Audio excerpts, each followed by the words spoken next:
pirmasis iš visų, bet neturintis tėvo. O mano antakiai saugo jūsų laukus. Esu aukščiausias šiaurės stogas, kur mitai virsta granitu. Naujam pasauly tapau išbandymų kantrybės alpinisto. Aš esu dalys virtę laikiną pastogę, o mano kūno vaisiai vis dar tiki esą visiškai tikri. Aš esu akimirka tarp kardo kirčio ir amžinos tylos. Bet mano glėbis kvepia alumi ir pergalės daina. Viena mūsų sąmoningai gyvena šiandien, trečioji kerpa tai, kas dar tik bus, tad tavo gyvenimas paklusnus tik mums.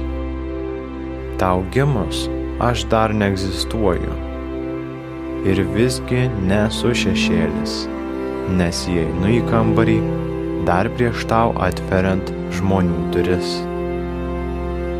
Turiu formą, bet ne kūną, ir gyvenimą randu žmonių atminty.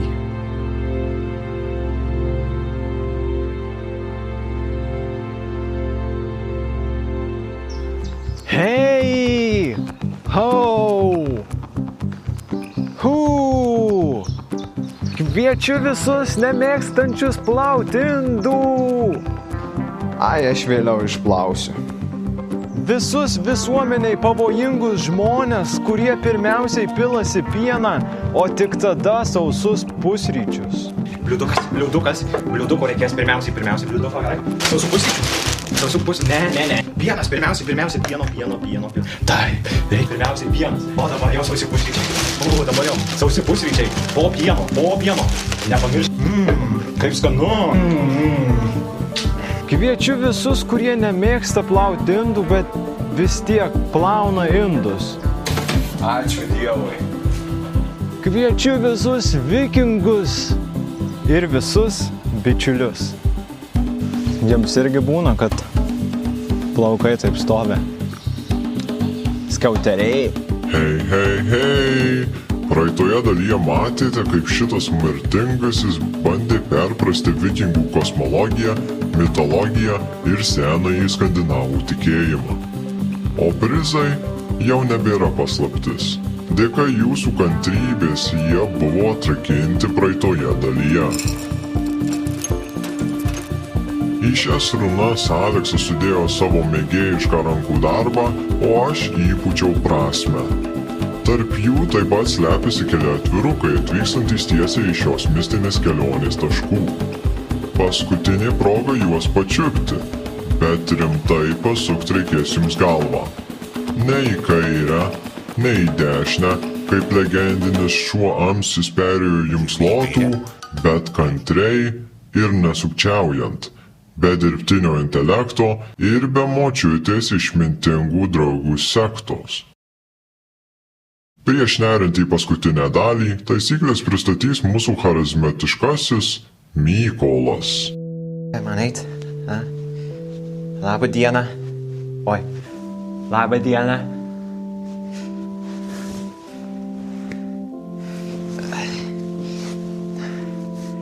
Sveiki. Mano vardas Mykolas. Kartais mėgstu atsikelti kaip vabalas. Mėgstu juodą spalvą ir man patinka skaičiuoti balandžius parke. 5 suskaičiavau. Arbatėlės prašyčiau. Prašau, su čiobreliais. Gal špinatų sulčių nori? Ačiū. Taigi, pirma taisyklė, kaip matome, komentaras su daugiausiai patiktukų laimės prizą. Bet tai čiagi skaičiai, tik skaičiai čia, tai kokia prasmė? Nesuprantu aš, jūs suprantat? Gerai, antra taisyklė – originaliausias komentaras. Žinot, originalių nėra. Mes visi tiesiog raudonos, pilkos, plytos vienoje didelėje, pilkoje, betoninėje sienoje. Bet čia turbūt norima pasakyti, kad labiausiai patinkantis komentaras Aleksui laimės prizą. Taigi trečia taisyklė, tai žodžio atsakyk į klausimą užduotą piktos lėlės su barzda ir laimėsi prizą. Ir, čia kažkas įdomiau, atsitiktinis komentatorius, kokia ironija, nes juk viskas yra atsitiktinumo vaisius šitoje visatoje, viskas, ką darome, yra tik atsitiktinumas, tai kokia prasmė tada? Kokia prasmė šito prizo? Gerai, aš einu žiūrėti farų, mano farai laida tuo įrodys ir iš viso kokia prasmė, kam jūs bandot suprasti tuos vikingus. Juk šitie video baigsis ir savaitgaliai ir toliau baigsis ir aš iš vis kažkoks personažas keistuolio galvoj ir išnyksiu paskutiniam iš jūsų mane užmiršus. Kokia prasmė? Eikit jūs šikt. Einu geriau, pasiversiu į vabalą. Kas tam Mykolui negerai? Atrodo, kaip tėviški žemės pardavęs. Oi, Bjornai, po tokį Mykolą 21 amžiui mes visi turim. Manasis įsijungia, kai perskaitau, kad už 5 milijardų metų saulė užges, arba kaip sureliam akcijos nebūna. Nesakau, kad jis klysta, bet man atrodo, Mykolas bijo to, ko negali apčiuopti rankose.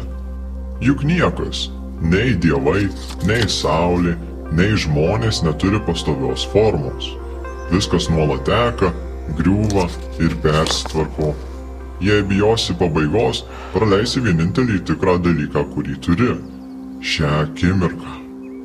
Tai ir yra laisvė.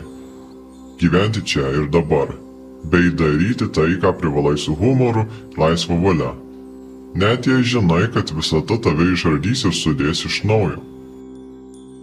O dabar, kol dar manęs likimas neišardė, eime palydėti vikingų saulės. Bet prieš tai Aleksas turi man sumokėti žadėtą išpirką. Apie kokias tu čia išpirkas kalbi? Aš tau savo gerą kompaniją atsilyginu. Linksma kompanija? Aš jau geriau su Mykolu parke balandžių skaičiuočiau. Tučtuojau, išpirka man. Arba būsi išardytas taip, kad nei Odinas savęs nesudės iš naujo. Ei, kliunki, žiūrėk, drakonas skrenda.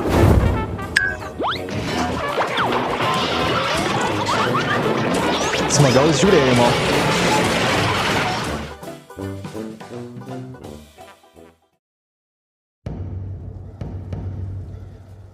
Po Lindisfarno vienuolyno užpuolimo praėjo beveik 100 metis. Reidai virto strategija, o žvalgyba ambicija. Vikingai vis geriau pažino tai, ką mes šiandien vadiname Anglija. Jos pakrantės, upes ir politinės takoskyras. Jie suprato, kad vienkartiniai grobiai neprilygsta tam, ką gali duoti pati žemė. 865-aisiais čia pasirodė didžioji pagonių armija. Tai nebuvo tie patys pavieniai plėšikai, kuriuos Europa matė iki šiol. Tai buvo milžiniška, gerai koordinuota skirtingų klanų koalicija, vedama legendinių vadų. Ir jie turėjo aiškų tikslą – ne pabėgti su grobiu, o pasilikti čia ilgam. Pirmasis šios kariuomenės taikinys buvo Jorkas, tuo metu dar vadintas Jorvikas. Ir nesunku suprasti, kodėl būtent šis miestas buvo jų akiratyje.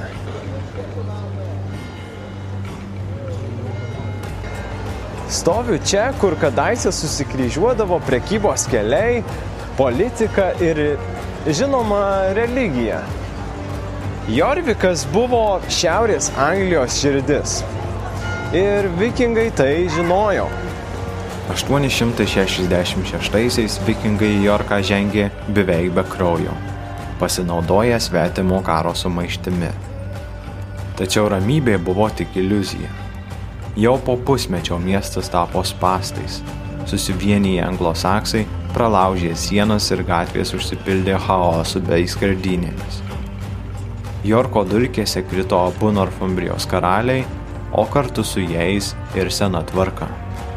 Ši pergalė buvo paženklinta žiauromis legendomis, kurios ilgam įsirėžė į žmonių atmintį. Taip anglosaksų Eforvičas galutinai tapo vikingų Jorviku. 878-aisiais karalius Alfredas Didysis po sekinančių kovų privertė vikingus sustoti. Tačiau tai buvo tik trapios paliaubos. Lemiamas posūkis įvyko po 8 metų, kai Alfredas atkovojo Londoną. Ši pergalė turėjo milžinišką simbolinę reikšmę. Ji privertė visus laisvus anglosaksus, net ir tuos, kurie nepriklausė jo karalystei, pripažinti Alfredą savo vieninteliu lyderiu. Tačiau vientisa Anglija vis dar buvo tik tolima vizija. Kad išsaugotų tai, ką pavyko suvienyti, Alfredas buvo priverstas pripažinti naują skaudžią realybę – Danelaw zoną. Sutartimi Anglija buvo oficialiai perpjauta įstrižai. Šiaurės rytuose liko šeimininkauti skandinavai, o pietvakariuose Alfredas pradėjo kurti naują anglosaksų valstybės pamatą. Tai nebebuvo tik okupacija. Tai buvo nauja tvarka, kurioje dvi skirtingos kultūros turėjo išmokti gyventi viena šalia kitos.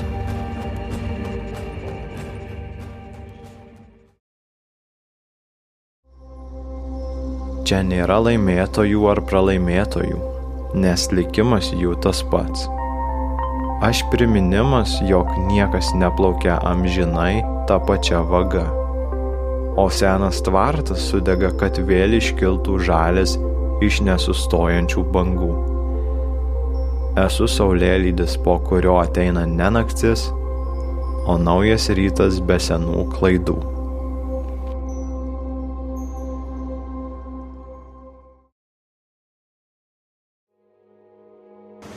Šis miestas tapo Danelaw regiono širdimi, bet įdomiausia tai, jog tikrasis vikingų Jorvikas yra maždaug 2 metrai po mano kojomis. Čia Coppergate gatvėje praeito amžiaus pabaigoje istorikai įvykdė vieną svarbiausių archeologinių tyrinėjimų vikingų istorijoje. Dėl drėgno ir bedeguonio dirvožemio viskas, kas paprastai išnyksta per kelis dešimtmečius, čia išliko nepaliesta per 1000 metų. Mokslininkai čia rado apie 40 000 artefaktų, kurie tiesiog stulbina. Tai ištisi kvartalai su medinių namų liekanomis ir tūkstančiai kasdienybės detalių. Nuo batų ir šukų iki kruopščiai išraižytų žaidimų figūrėlių bei muzikos instrumentų. Rasta net kaulinių pačiūžų, kurios leidžia spėti, kad žiemą vikingai nesėdėjo užsidarę, o skriedavo užšalusiais ežerais. Jorkas nebuvo izoliuotas. Gintaras iš Baltijos ir šilkas iš tolimųjų rytų įrodo, kad šis miestas buvo tikras pasaulinis prekybos centras. Nors čia buvo rastas ir garsusis Jorko šalmas, vienas geriausiai išlikusių anglosaksų šalmų pasaulyje, pati archeologija mums sako, kad kasdienybė čia sukosi ne apie karą, o apie amatus. Ir jei norit galutinio įrodymo apie tą kasdienybę, štai jis. Garsusis Lloyds banko kaprolitas. Ir nors pavadinimas skamba nekaltai, tai buvo 20 cm suakmenėjusi žmogaus išmata. Šitas reikalas yra toks įspūdingas, kad net buvo įrašytas į Gineso rekordų knygą kaip didžiausias rastas tokio tipo egzempliorius pasaulyje. Jie archeologai rado tiesiog po šio būsimo banko pamatais. Turbūt teko pasėdėti ant to tualeto ilgiau nei norėtųsi. Tai bjauru, bet jeigu atvirai, pagarba tam vyrukui. O šiandien šis 1000-mečio senumo radinys eksponuojamas garsiame Jorvik muziejuje. Mokslininkams tai geriausia laiko kapsulė. Ji išdavė, kad šie žmonės valgė daug avižų ir mėsos, o jų žarnynai tiesiog knibždėjo nuo kirmėlių. Na ir vėlgi matome, jog tai nebuvo mitologiniai herojai su spindinčiais šarvais. Tai buvo realūs žmonės su savo ambicijomis, amatais ir, labai žmogiškomis problemomis.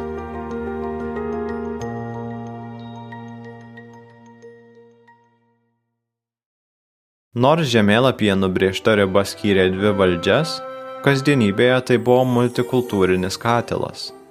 Anglai liko savo ūkiuose, o vikingai tapo jų kaimynais. Jų kalbos taip persipynė, kad šiandieniniai angliški žodžiai kaip sky, window, egg yra būtent to sugyvenimo palikimas. Vikingai čia leido šaknis, vesdavo vietinės moteris ir jau po vienos kartos jų vaikai meldėsi tose pačiose bažnyčiose. Tačiau kaimynystė ne visada reiškė taiką. 1002 metais Anglijos karalius Etelredas II, pramintas nepasiruošusiu, apimtas paranojos dėl savo sosto, išleido krauju permirkusį įsakymą nužudyti visus jo karalystėje gyvenančius danus. Jis vadino juos piktžolėmis kviečių lauke. Istorikai mano, kad tai nebuvo bandymas išnaikinti visą tautą, o greičiau brutali akcija prieš neseniai atvykusius danų samdinius ir naujakurius, kurie kėlė tiesioginę grėsmę karaliui. Ir apie tai sužinom ne tik iš pergamento. Oksforde po universiteto teritoriją archeologai aptiko masinę kapavietę. 37 vyrai, dauguma jaunuoliai. Kaulai rodo smurtinę mirtį, kaukolės suskaldytos, dalis sudeginti. Manoma, kad tai šventojo Braiso dienos aukos. Žmonės, kurie bėgo į bažnyčią ieškoti prieglobsčio. Minia padegė ją su jais viduje. Tai ne vienintelis radinys.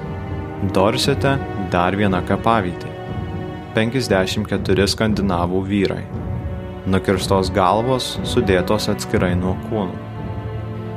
Ar tai tas pats įsakymas, istorikai nesutaria. Bet niekas nesiginčia dėl to, kas atsitiko po to.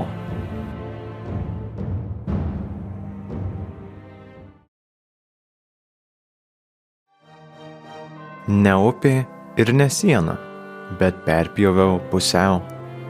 Mano ribos laikinos kaip tavo kūnas ar karšta kava, o mano rezultatas garuojanti kultūrų sriuba.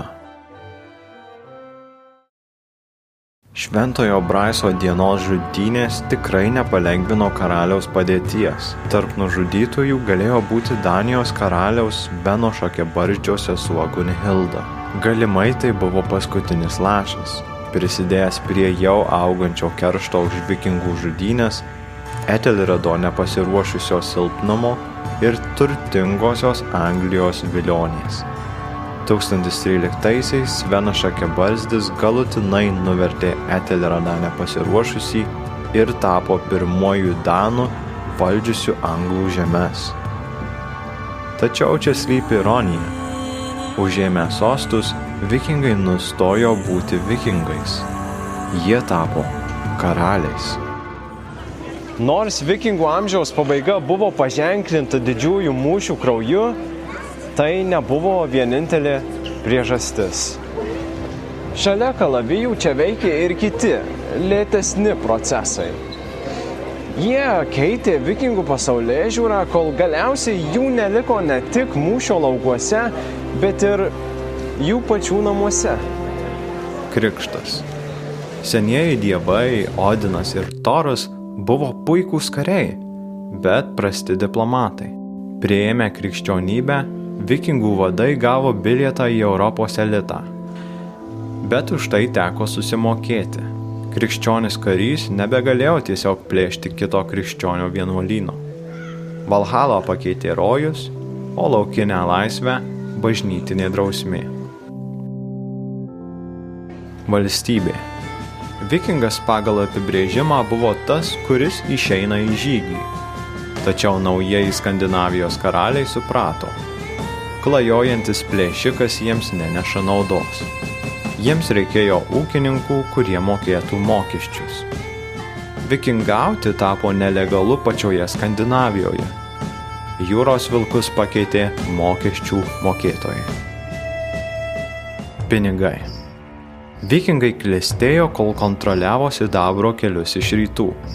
Bet kai prekybos keliai per Rusiją užsidarė, o Europa sutvirtino savo gynybą, reidai tapo per brangus. Verslo planas apiplėšk ir pabėk tiesiog nustojo veikti. Visi šie pokyčiai susikoncentravo 1066 rugsėjo 25. Prie Stamford tilto susitiko nebe pagonių orda ir krikščionys, o 2 krikščionys karaliai. Haraldas Hardrada, paskutinis didis vikingų karo vadas, Norvegijos karalius. Anksčiau tarnavęs net Bizantijos imperatoriui kaip varangų karys. Stojo prieš Anglijos karalių Haraldą Godvinsoną. Čia ir atsiranda legenda apie vienišą milžiną ant tilto. Jis laikė 1000 armiją pats vienas, guldydamas 10 ir taip pirkdamas savo karaliui brangų laiką.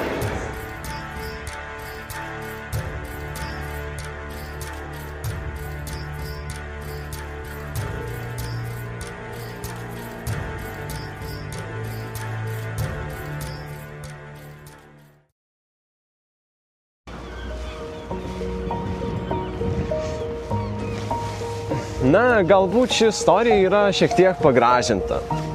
Panašiai kaip ir mūsų tėvų pasakojimai apie keliones į mokyklą per dykumas, sniegą ir kalnus. Bet abiejose legendose slypi kažkas daugiau nei sausi faktai. Jos perduoda jausmą.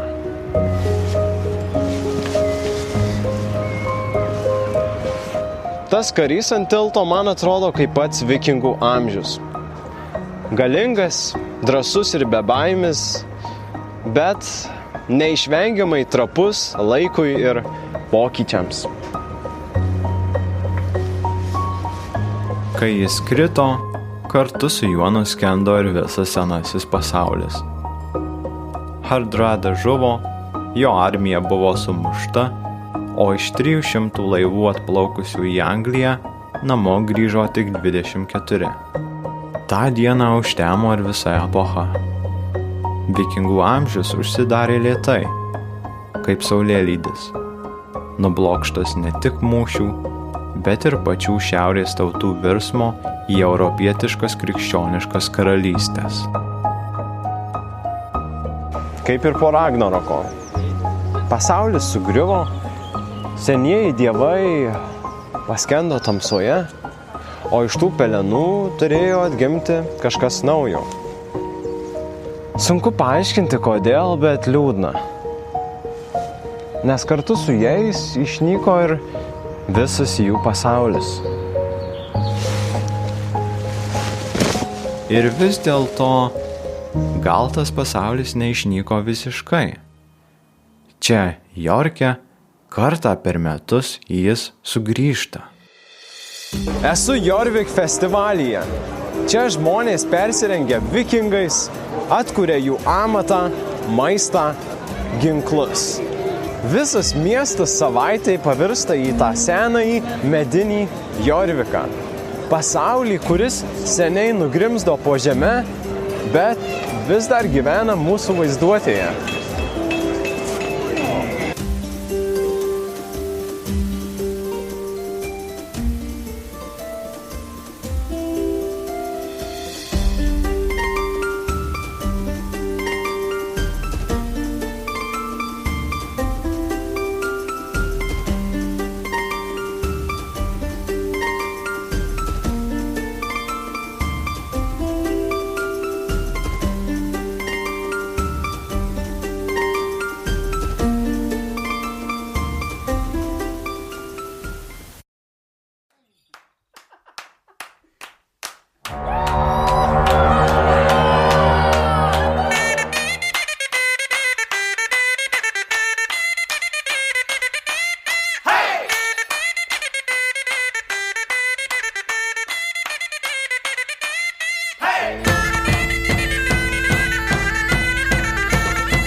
Aš esu kaina, sumokėta už teisę karaliauti. Vandens lašas, pakeičiantis pasaulį, nauja oda, užvilkta ant senos širdies. Giedojimas vyro, kuris mintinai moka sagas. Pažadėjau dangų, kuris drąsiems atrodė kaip grandinės, bet galiausiai nuėmiau jų šalmą ir nuraminau bangas.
Ir žinote ką, galbūt taip ir turėtų būti.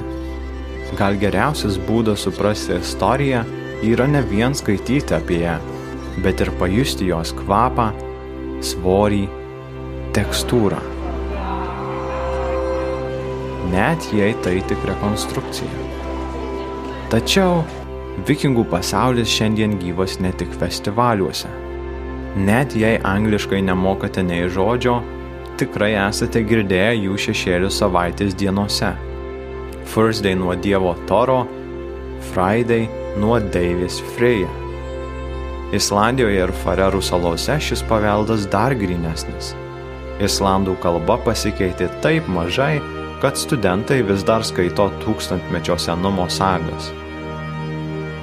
Šimtai tūkstančių Britų vis dar nešioja jų genetinius pėdsakus, o jų kultūra gyvena toliau – kine, mene ir muzikoje.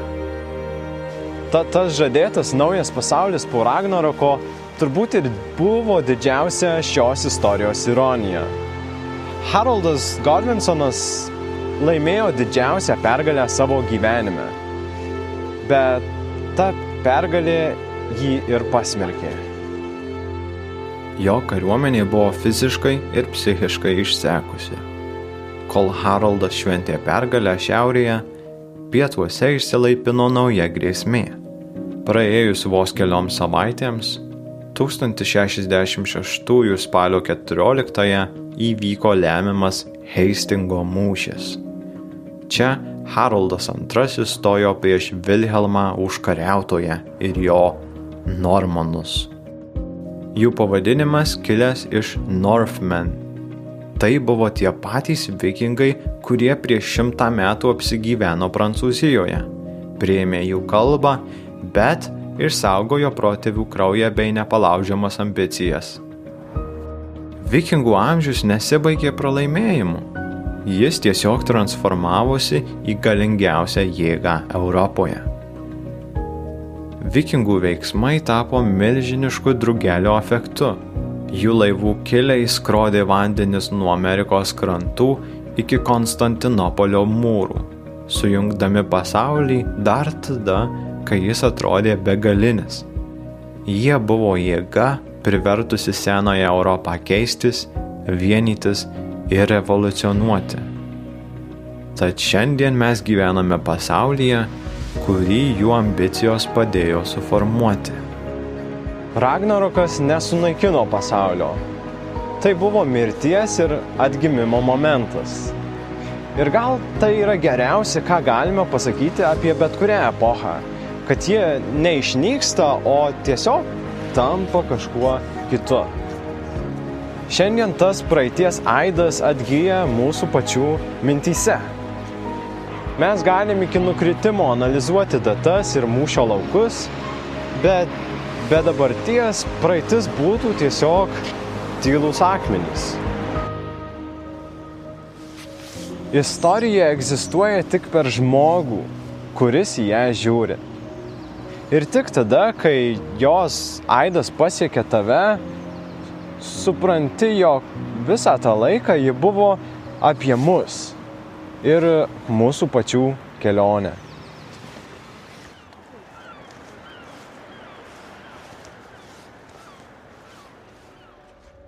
Parodėm pasauliui, kaip pokytis veikia, kaip vilko iltis paslepia maldos. Pakeitėm išorę, vardą ir kalbą, kurie nublanksta istorijai tekant. Tačiau išsaugojom ugnį į priekį mus nešančią.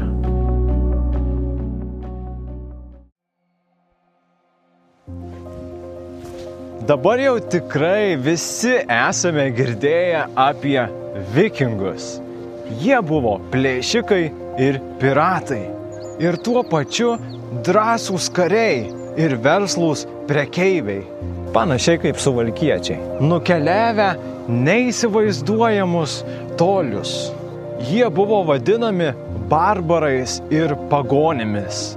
Bet kartu turėjo sudėtingas tradicijas ir komplikuotą pasaulio suvokimą. Jie buvo negailestingi užkariautojai. Ir tuo pačiu žmonės, kurių sprendimus formavo jų laikmetis, tikėjimai ir patirtys. Nei vienas šių apibūdinimų nėra neteisingas. Ir nei vienas jų nepasako visos tiesos. Kaip ir mes visi, jie telpa į daugybę prieštaravimų vienu metu. Ir net jei galėtume šiandien pasodinti vieną iš jų prieš kamerą, Na tai, kas tu esi po nulį? Kiek laiko turi? Galim užtrukti. jis būtų tik vienas balsas iš daugybės. Tiesa apie vikingus dėja nėra vienas atsakymas. Tai istorijos, patirtys ir pasirinkimai susipynę į tai, kas ilgainiui tampa kultūra.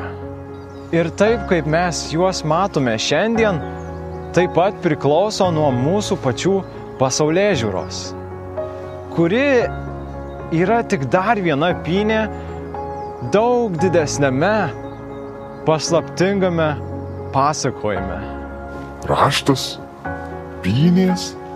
Tu nori pasakyti, kad mes čia pusę metų knaisiojomės po knygas ir lakstėm nuo krašto iki krašto, o tu užbaigi metaforą apie pynės? Ko tu toks čia nustebęs? Juk pats iš siūlų nunertas. Likimo ironija.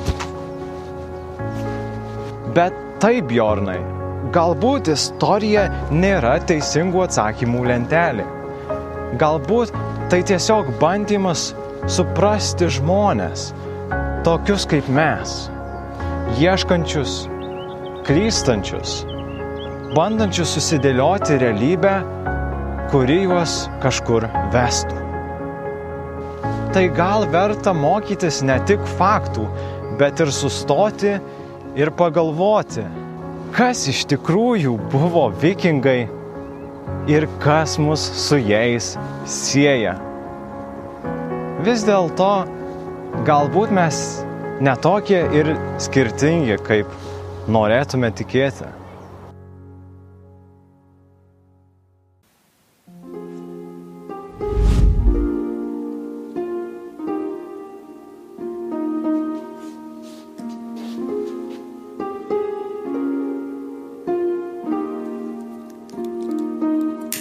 Apie mane gali išgirsti pigiam straipsnį internete, bet jei pasisekė, tau užsidegęs mokytojas ar klajoklis koks YouTube'ai skaitė. Apie mūsų pasirodymą šventoj saloj, sudėtingas sąlygas ir šaltį. Kaip mūsų laivas skrodė jūrą, o drakonai degino mūsų priešo mūrą.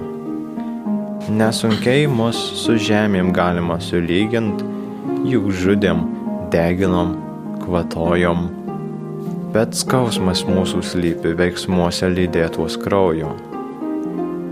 Galbūt mes buvome bebaimiai, o gal mes viską drąsiai įveikėm su baime. Bijojom mirti be garbės, reputacijos garsios, šlovės ir be istorijų pasidalinti midaus salėj ar prie karštos pirties. Juk galų gale mes buvom žmonės, paprasti bei norintys tikėti, burtis į grupes ir visatoje skambėti. Laužo šviesoje mūsų kūrybos vaisiai rado savo vietą, o dievų dvasia mus sekė į nenuspėjamiausią žemės svietą. Jei tavo širdis nuotykį supranta, o stipri ambicija vietos savo neranda, žinai, kas vedė mus ir tikslo siekti pastumėjo. Nors be galo daug žmonių nuo mūsų nukentėjo.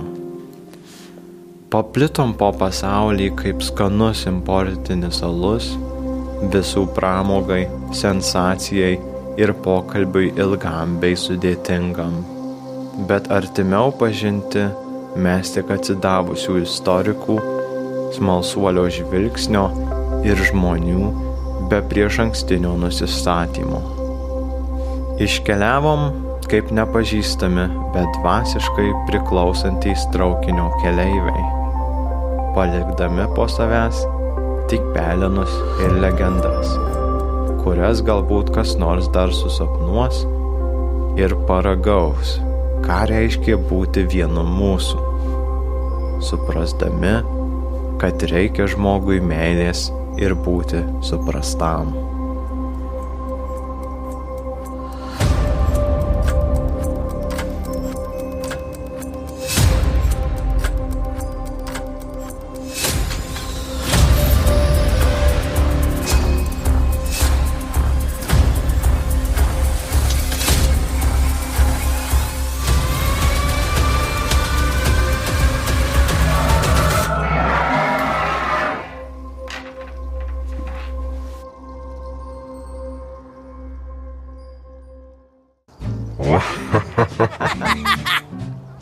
Nesitikėjot šito plot twistą, ne? Bjorno amžius baigėsi, Bebenčiukas valdo. Aišku, kad visi žinojo. Striukas, bukas, Bebenčiukas. Aš bukas. Prisimeni, kiek plūperių padarei. Jungiam. Nu kaip paėjau gerai. Nežinau, jūs man pasakykit. Labą dieną. Galima krikščionišką kebabą lavaše su miksu.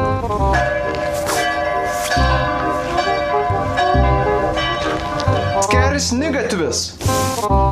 Juokauju aš čia. Patikėjot. Eik, ką jūs kliunkiai? Jos.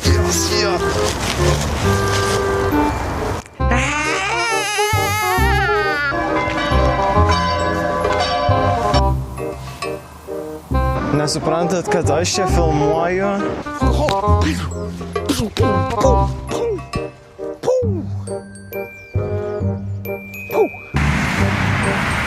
Matėt, pajudinau. Suklibėjau, tikrai, vos nenuverčiau.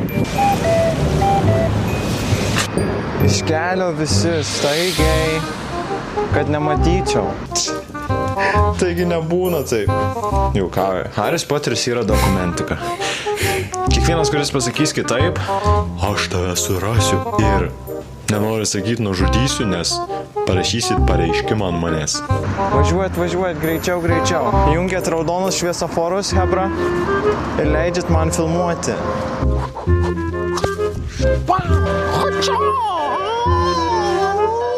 Nufilmavau šiandienos turinį.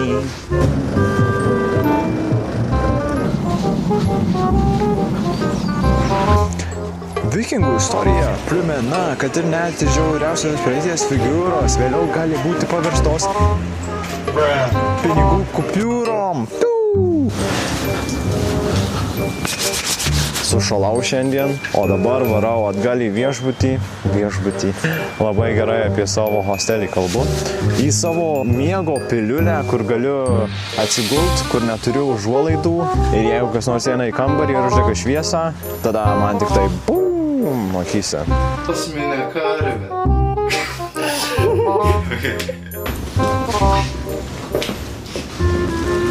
Ave Marija. Labai patiko muziejus, laivų muziejus Kopenhagoje. Rekomenduoju pamatyti. Bevenčiukas. Bū. Prisiekiu, vieną dieną jisai sujudės. O tu žinai, kaip tu keistai atrodai dabar? Tylėk, tu net nekvepi. O čia yra mano dantų pasta, kurią aš padėjau ant žemės, kad žinočiau, kur stovėt, kad būčiau kadre kažkaip gražiai. Antro, papapčikala, pabūriuko palakatika, pukula. Betvarkė, visiška betvarkė, aš nesuprantu, ką man dabar daryti. Ir jis man duoda.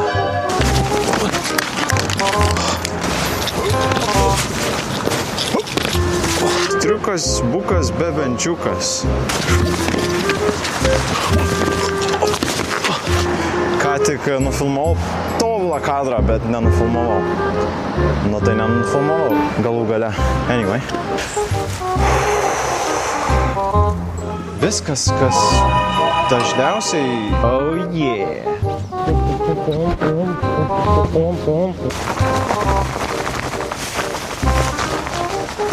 O, Makarena. Oi. Va čia tai muzonas. Kamera. Filmukas. Gerai, paskutinis teikas.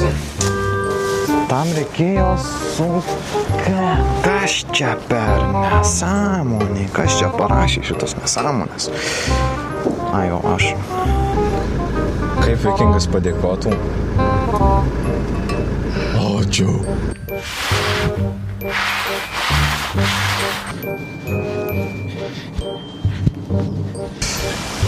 Ate, ačiū, kad žiūrėjot. Kapuka, ačiū, kad žiūrėjot. Ačiū, kad žiūrėjot. Ačiū, kad žiūrėjot. Ačiū, kad žiūrėjot. Ačiū, kad žiūrėjot, mieli žiūrovėliai.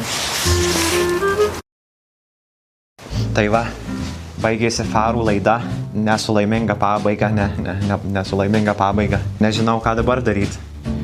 Galvoju, gal eiti į parką, balandžius paskaičiuoti, arba į svečius norėčiau nueiti.